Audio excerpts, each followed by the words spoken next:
Assalamualaikum Assalamualaikum warahmatullahi warahmatullahi wabarakatuh. wabarakatuh. Selamat pagi, salam sejahtera untuk kita semua. Segala puji dan puji syukur kita haturkan kepada Tuhan Yang Maha Esa, Allah Subhanahu wa Ta'ala. Dan jangan lupa marilah kita bersolawat kepada junjungan Nabi besar kita, Nabi Muhammad SAW. Yang terhormat kepada dosen pengampu mata kuliah Psikologi Pendidikan, Ibu Dr. Hajah Nurul Azmi, MA, dan teman-teman sekalian yang kami banggakan. Di sini kami dari kelompok 4 akan memaparkan sedikit mengenai gaya belajar. Sebelumnya, perkenalkan, kelompok 4 terdiri dari saya sendiri, Sintia Novitasari, dengan NIM 24881110002, bersama dengan rekan-rekan saya. Saya Rohani dengan NIM 24881111005. Dan saya Selviana Fitri dengan NIM 24811111009. Nah, bisa langsung saja ya di next ke pembahasan selanjutnya.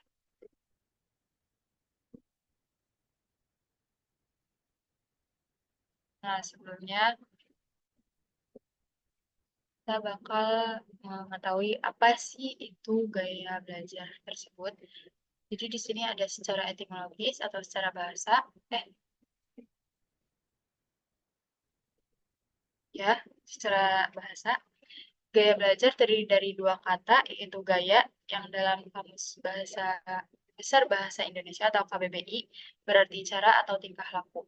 Dan belajar yang bermakna proses memperoleh pengetahuan atau keterampilan melalui pengalaman, studi, atau pengajaran. Jadi menurut KBBI edisi 5 dijelaskan bahwa gaya adalah cara yang khas yang dimiliki seseorang dalam melakukan sesuatu. Sedangkan belajar adalah berusaha memperoleh kepandaian atau ilmu. Maka, secara bahasa, gaya belajar dapat dimaknai sebagai cara seseorang dalam menjalani proses belajar yang khas dan berbeda antara individu satu dengan yang lainnya. Jadi setiap orang itu memiliki gaya belajar yang berbeda. Nah, bisa dilanjut. Di sini secara istilahnya,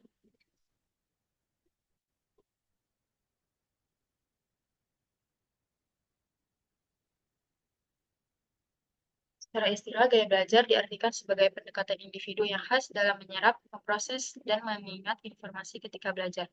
Gaya belajar tidak hanya menyangkut preferensi sensorik, tetapi juga menyentuh dimensi kognitif dan afektif dalam proses pembelajaran. Banyak ahli mengembangkan konsep ini sebagai bagian dari teori belajar individual. Gaya belajar seringkali digunakan untuk menyesuaikan metode pengajaran dan karakteristik peserta didik agar proses pembelajaran menjadi lebih efektif. Jadi gaya belajar adalah cara yang khas yang digunakan seorang individu untuk menangkap dan memproses eh informasi serta pengalaman dalam belajar. Jadi next.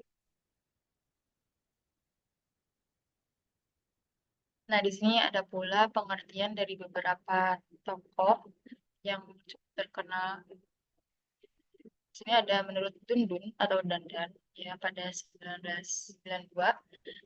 Gaya belajar adalah the way in which each learner begins to concentrate on, process, absorb, and retain new and difficult information. David Cobb, menurut David Cobb, gaya belajar adalah the particular way in which an individual learns, reflects on, and acts upon information and experience. Sedangkan menurut Fleming, yang sangat terkenal, tokoh yang sangat terkenal, menyatakan bahwa learning style is an individual's preferred method for retrieving, processing, and retaining new information. Jadi, dapat diartikan bahwa intinya itu gaya belajar adalah cara khusus atau cara di mana setiap pelajar atau individu untuk menerima, memproses, menyerap, mempertahankan informasi yang baru saja diketahui gitu. Bisa di next saja.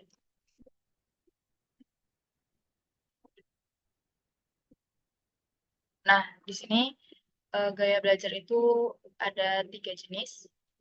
Menurut Neil Fleming 1990-an.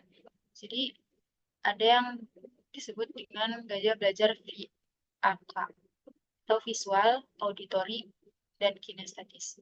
Jadi pembelajaran visual lebih mudah memahami materi melalui gambar, grafik, warna, atau tampilan visual lainnya. Sementara itu, pembelajaran auditory cenderung lebih menyerap informasi secara efektif melalui suara, seperti diskusi, ceramah, atau rekaman.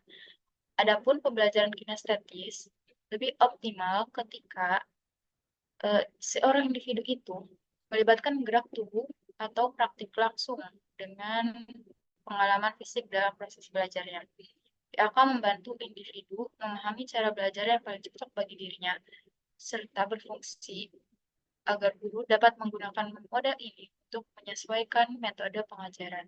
Jadi selain berguna untuk individu, berguna juga untuk para pendidik supaya menyesuaikan model yang akan digunakan dalam proses pembelajaran begitu.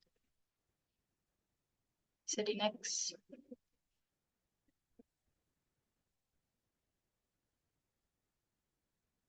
Nah, di sini terdapat dalil yang berkaitan dengan belajar. Di antaranya itu ada surat Al-Alaq, wahyu pertama kali ya, ayat 1-5,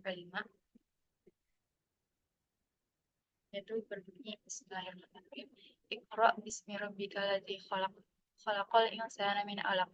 Iqra wa rabbukal akram. Alladzi 'allama bil qalam. 'Allamal insana ma lam ya'lam. Jadi ayat tersebut berarti bacalah, Iqra.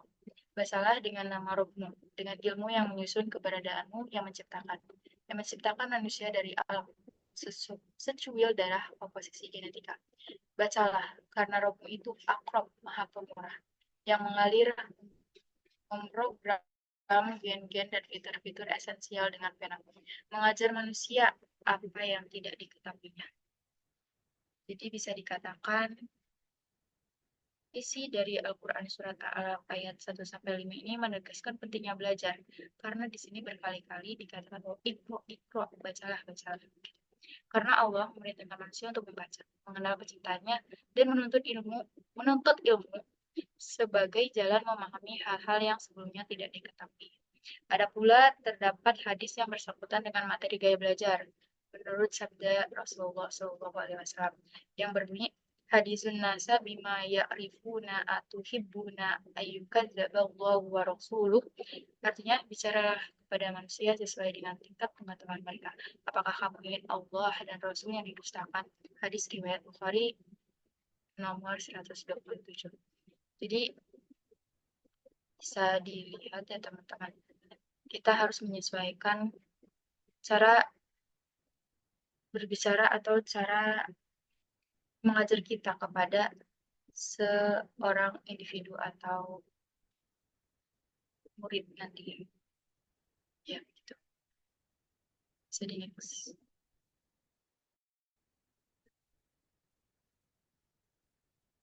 Nah, di sini ada jenis-jenis gaya belajar. Salah satunya dari ketiga gaya belajar tersebut itu ada visual. Gaya belajar visual itu cenderung memahami informasi melalui gambar, grafik, dan warna. Terus individunya itu suka membuat catatan berwarna atau diagram serta menggunakan peta pikiran atau mind map. Terus lebih terbantu dengan video atau ilustrasi dan tampilan visual lainnya. Seperti mungkin bisa melalui PPT juga ya teman-teman. Terus metode efektifnya, nah salah mind maps, slide bergambar, flashcard, infografis, dan lain-lain. Mudah mengingat posisi atau bentuk informasi secara spasial menurut Fleming.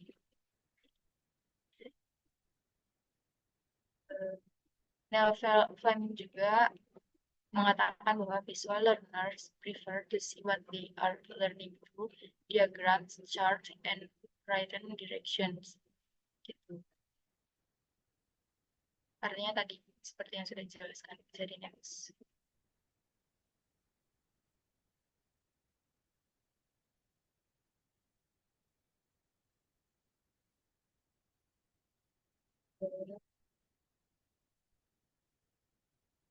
Selanjutnya akan dijelaskan oleh Rekan saya, persilakan.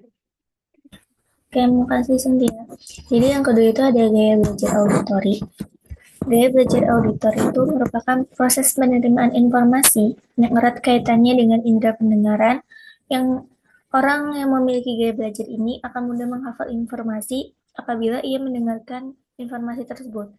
Selain itu juga orang yang memiliki gaya belajar auditori akan cenderung menjadi seseorang yang lebih tertarik dalam pembicaraan. Salah satunya yaitu bisa dalam bentuk diskusi dengan orang lain.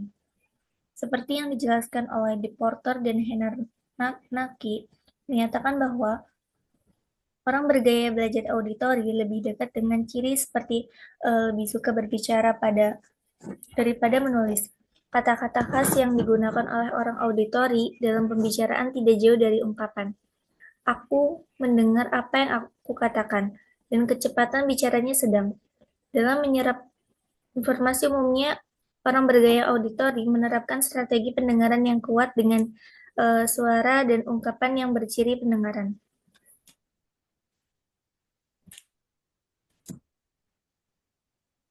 Ya. Nah, selanjutnya ada ciri-ciri gaya belajar auditori.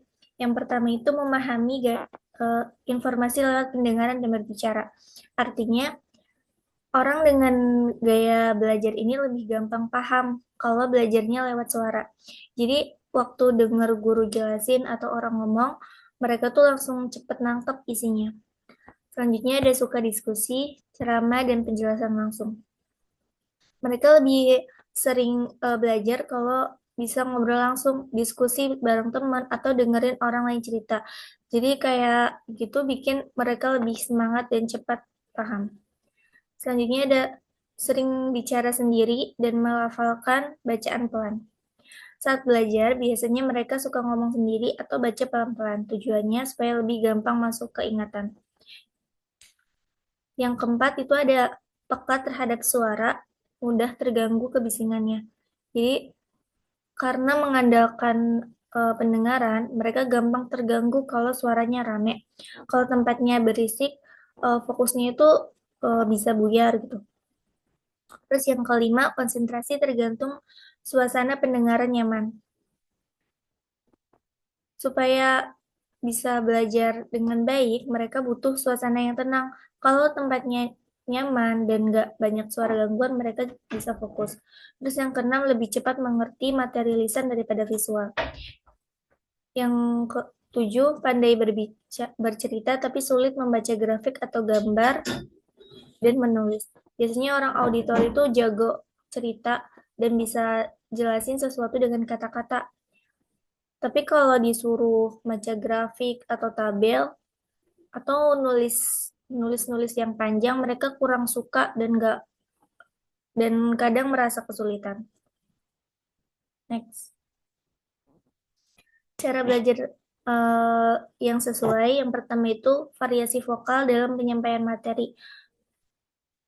Contohnya, saat menyebut kebersihan sebagian dari iman, suaranya dinaikkan.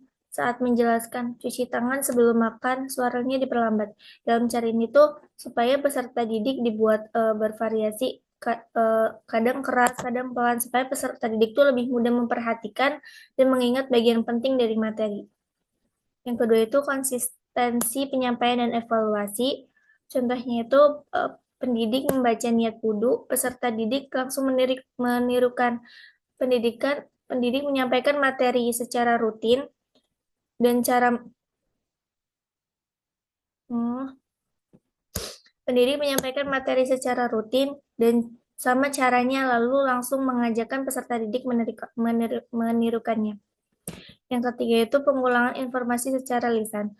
Materi itu diucapkan berulang-ulang secara lisan agar peserta didik hafal. Biasanya dilakukan bersama-sama. Contohnya itu mengulang nama-nama hari dalam bahasa Arab bersama-sama sampai lancar. Yang keempat itu menyampaikan kembali secara lisan. Setelah mendengarkan materi, peserta didik diminta menyebutkan ulang secara lisan apa yang diingat kepada teman di sebelahnya. Contohnya itu setelah mendengar kisah Nabi, peserta didik menyebutkan pelajaran yang diingat ke teman sebelahnya.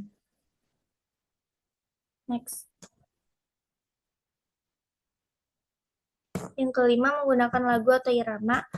Materi disampaikan dalam bentuk lagu atau irama sederhana agar lebih menyenangkan dan mudah diingat. Contohnya itu melafalkan huruf hijaya lewat lagu sederhana bersama agar lebih mudah diingat karena iramanya yang menyenangkan. Yang keenam, menggunakan jembatan kedelai secara lisan. Contohnya menghafal unsur golongan satu dengan kalimat Halina kenapa Ruby Cesium frustasi, atau golongan 2 dengan sebutan beli mangga campur serikaya banyak rasanya yang diulang secara bersamaan. Terus yang ketujuh itu menggunakan musik sebagai tanda pergantian kegiatan. Contohnya memutar musik lembut sebagai tanda waktu selesai atau saat pergantian kegiatan agar peserta lebih siap. Next. Yang ketiga itu ada gaya belajar kinestetik. Artinya, gaya belajar kinestetik adalah cara seseorang menerima dan memahami informasi melalui aktivitas fisik seperti bergerak, menyentuh, meraba, atau melakukan tindakan langsung. Orang dengan gaya belajar ini lebih mudah menangkap pelajaran saat praktik, simulasi, atau kegiatan yang melibatkan tubuh, daripada hanya membaca atau mendengarkan. Menurut Sukadi 2008, individu kinestetik memahami materi lebih cepat jika dapat bergerak dan merasakan langsung. Sementara itu, menurut ULA 2013, menjelaskan bahwa kondisi fisik yang sehat sangat berpengaruh terhadap proses dan hasil belajar bagi orang dengan gaya belajar ini. Porter dan Hennerke juga menyebutkan bahwa orang kinestetik biasanya sulit duduk diam terlalu lama dan lebih nyaman berpikir sambil bergerak atau beraktivitas. Ciri-ciri gaya belajar kinestetik, yang pertama itu mengandalkan gerakan fisik dan menyentuh dan sentuhan untuk memahami dan menyampaikan informasi. Maksudnya, orang kinestetik itu lebih gampang paham kalau bisa megang langsung. Terus yang kedua itu menggunakan jari atau pulpen sebagai petunjuk saat membaca agar fokus. Saat baca buku atau tulisan, mereka biasanya pakai jari atau pulpen bisa buat menunjuk tulisan supaya lebih konsen dan gampang. Yang ketiga itu sering menyentuh orang lain saat berbicara untuk menarik perhatian. Waktu mengobrol, mereka tuh suka pegang lengan atau bahu orang lain supaya yang diajak ngobrol tuh fokus ke mereka. Terus yang keempat itu tidak nyaman duduk diam lama, ingin terus bergerak dan eksplorasi. Jadi orang kinestetik itu nggak betah duduk lama-lama, maunya gerak, jalan-jalan, atau pegang sesuatu saat belajar. Terus yang kelima, banyak bergerak saat menerima dan merespon informasi. Yang keenam, sensori gerak sangat penting dalam belajar. Artinya mereka lebih gampang ingat pelajaran kalau belajarnya sambil praktik atau pakai gerakan daripada cuma dengar saja. Yang selanjutnya itu menyukai aktivitas dan permainan yang aktif.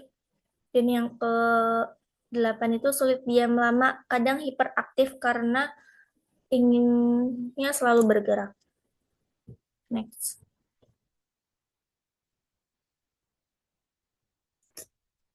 Ya, cara belajar yang sesuai untuk orang bergaya belajar kinestetik itu yang pertama itu menggunakan alat peraga atau benda konkret.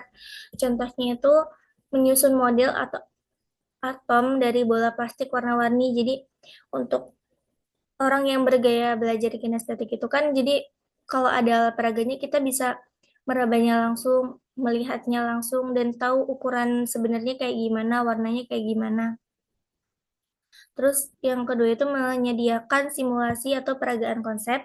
Contohnya memerankan sel darah saat belajar sistem peredaran darah.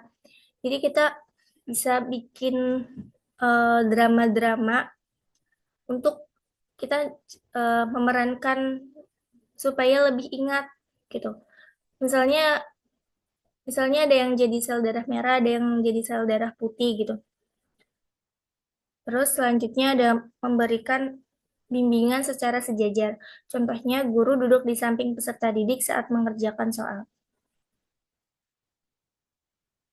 Yang keempat itu menjalin interaksi singkat setiap hari.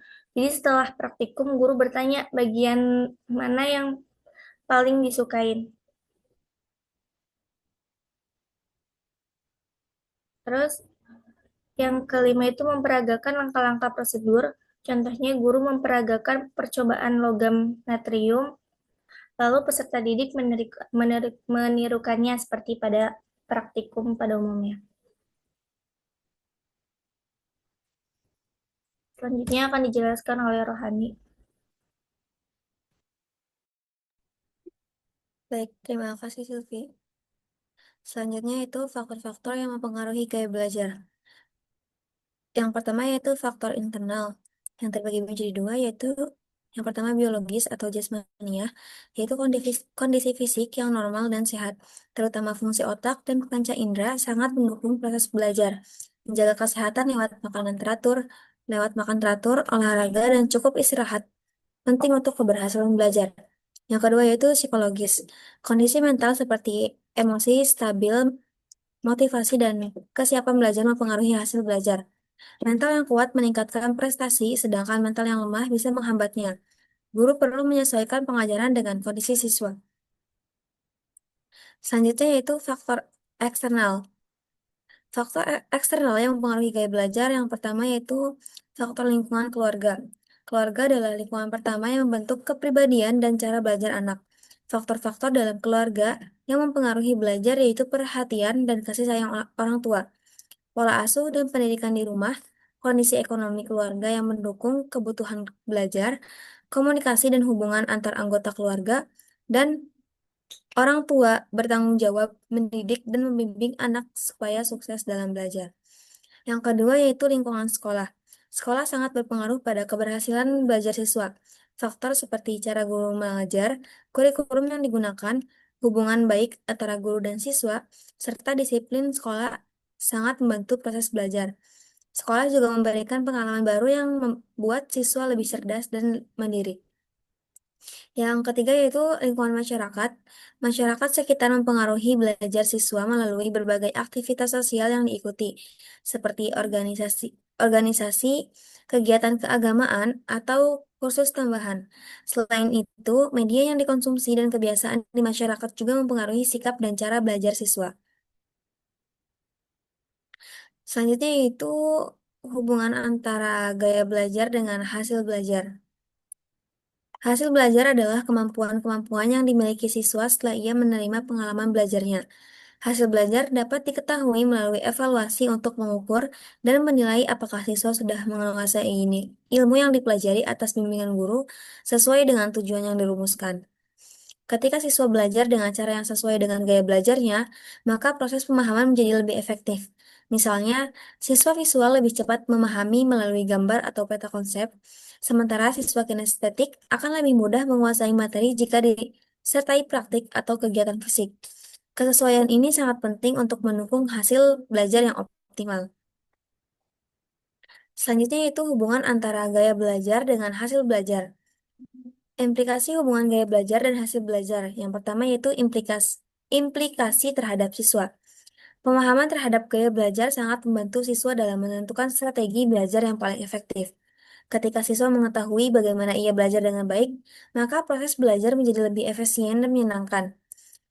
Mengenali gaya belajar pribadi, yaitu visual, auditorial, dan kinestetik. Yang kedua, menerapkan strategi belajar yang sesuai. Yang ketiga, mengembangkan kemandirian belajar. Dan yang terakhir yaitu meningkatkan motivasi dan keterlibatan saat belajar. Yang kedua yaitu implikasi terhadap guru. Guru berperan penting dalam menyesuaikan metode pembelajaran dengan keberagaman gaya belajar siswa. Pendekatan seragam dapat menghambat pemahaman siswa yang memiliki preferensi belajar berbeda.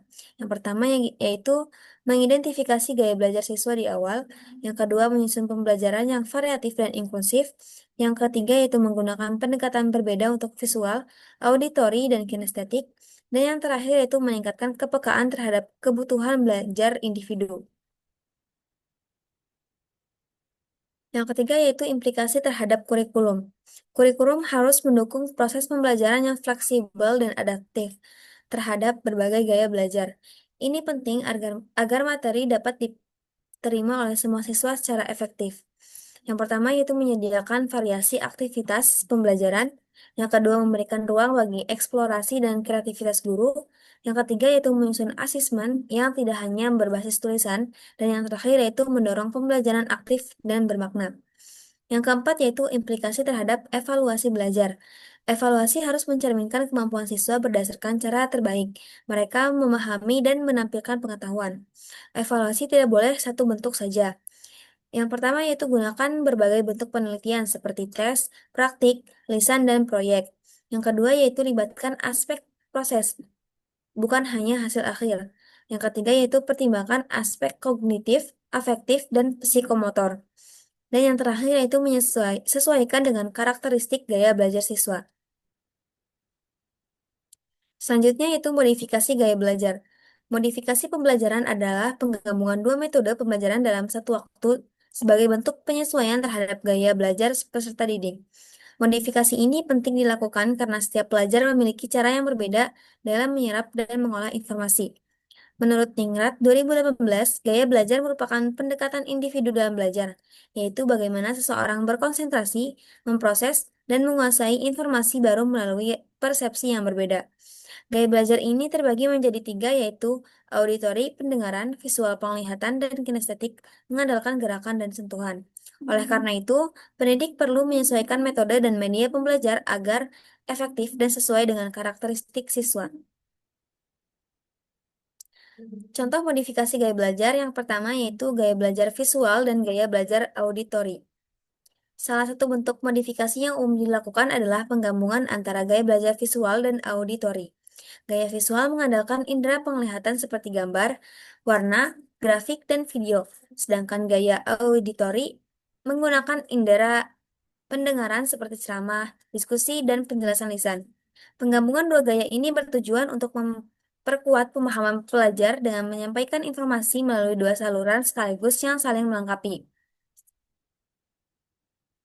Contoh penerapan penggabungan gaya belajar ini dapat dilakukan dalam pembelajaran ilmu pengetahuan alam,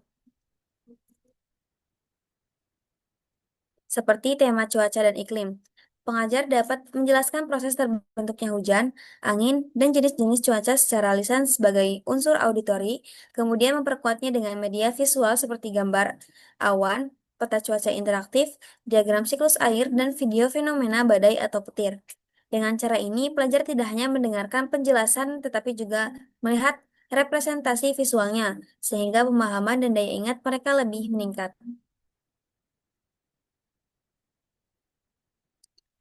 Contoh yang kedua yaitu gaya belajar visual dan kinestetik. Kedua gaya ini dapat digabungkan untuk membantu pelajar memahami materi dengan lebih efektif melalui tampilan visual dan keterlibatan aktif. Contohnya dalam pelajaran kimia tentang larutan asam dan basa. Pendidik bisa menampilkan skala pH berwarna lengkap dengan gambar simbol zat asam dan basa, yang termasuk gaya visual, lalu dilanjutkan dengan praktik menggunakan lakmus untuk menguji larutan seperti cuka atau sabun yang bisa disebut dengan gaya kinestetiknya. Pelajar tidak hanya melihat perubahan warna, tetapi juga mencatat dan menggambarkan kembali hasilnya, sehingga mereka memahami konsep dengan lebih mendalam. Contoh yang ketiga yaitu gaya belajar dimodifikasi visual, kinestetik, dan auditori. Pelajar dengan gaya belajar campuran visual, auditori, dan kinestetik merupakan tipe yang fleksibel dalam menyerap informasi. Pelajar dapat memahami materi melalui kombinasi melihat gambar dan warna sebagai visualnya, mendengarkan penjelasan atau diskusi sebagai auditori, dan serta melakukan aktivitas langsung, itu sebagai kinestetik. Penggabungan ketiga gaya ini membuat proses belajar lebih hidup, menyenangkan, dan mendalam karena melibatkan berbagai cara otak dalam memproses informasi.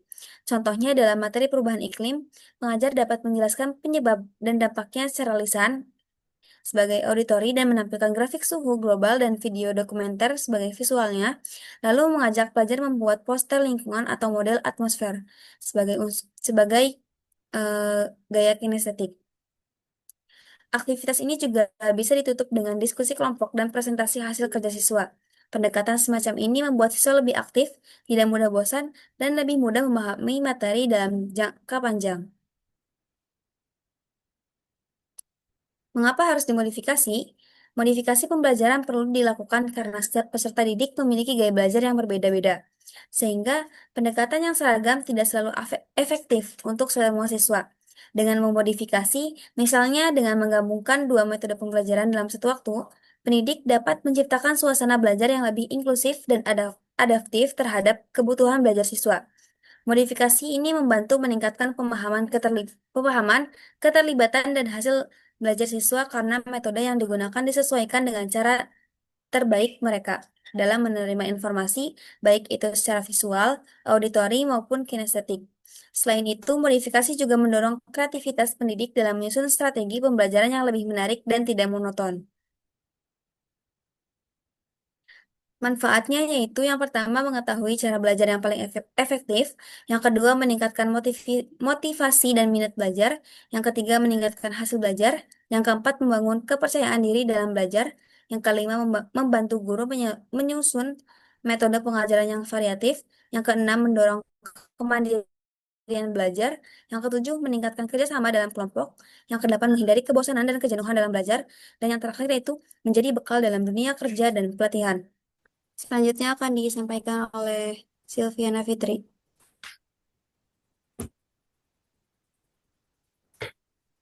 Oke, selanjutnya itu ada kesimpulan. Jadi gaya belajar FAK atau Visual Auditory Kinesthetic menggambarkan tiga cara utama individu dalam menyerap dan memahami informasi, yaitu melalui penglihatan, pendengaran, dan gerakan fisik. Pembelajar visual lebih efektif memahami materi dengan bantuan gambar atau warna, auditori dengan mendengarkan penjelasan atau diskusi, sedangkan kinestetik melalui pengalaman langsung dan aktivitas fisik. Memahami gaya belajar ini penting karena membantu menyesuaikan metode pembelajaran agar lebih efisien, menyenangkan, dan sesuai dengan kebutuhan masing-masing individu. Dengan demikian, pengenalan gaya belajar FAK dapat meningkatkan kualitas proses belajar serta mendorong hasil yang lebih optimal dalam pendidikan dan pengembangan diri. Gaya belajar terdiri dari tiga jenis utama, yaitu visual, auditory, dan kinestetik, yang masing-masing memiliki ciri dan karakteristik tersendiri. Gaya belajar visual lebih mengandalkan penglihatan, sehingga individu dengan gaya belajar ini lebih mudah memahami dan mengingat informasi melalui gambar, warna, grafik, dan diagram. Gaya belajar auditori lebih fokus pada pendengaran, di mana siswa lebih efektif belajar melalui penjelasan lisan, diskusi, dan mendengarkan rekaman suara. Sementara itu, gaya belajar kinestetik ditandai dengan kecenderungan untuk belajar melalui aktivitas fisik dan praktik langsung, sehingga pelajar kinestetik lebih cepat memahami materi ketika terlibat langsung dalam proses pembelajaran. Next. Modifikasi gaya belajar merupakan upaya penting untuk menyesuaikan proses pembelajaran dengan beragam cara siswa dalam memahami informasi. Penggabungan gaya visual, auditori, dan kinestetik memungkinkan siswa menerima materi melalui berbagai saluran seperti gambar, video, penjelasan, tulisan, diskusi, hingga aktivitas langsung. Contoh penerapannya terlihat dalam pembelajaran IPA dan kimia, di mana siswa tidak hanya mendengar penjelasan, tapi juga melihat visualisasi dan melakukan praktik. Pendekatan ini membuat pembelajaran lebih efektif, menyenangkan, dan mudah dipahami dalam jangka panjang. Selain itu, modifikasi ini mendorong kreativitas guru serta menciptakan suasana belajar yang inklusif dan adaptif terhadap kebutuhan siswa. Next. Dan ini daftar pustaka yang kami gunakan.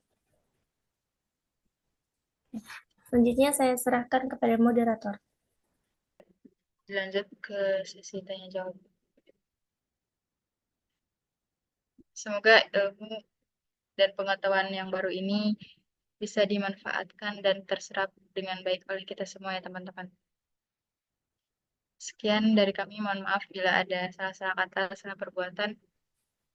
Wassalamualaikum warahmatullahi wabarakatuh.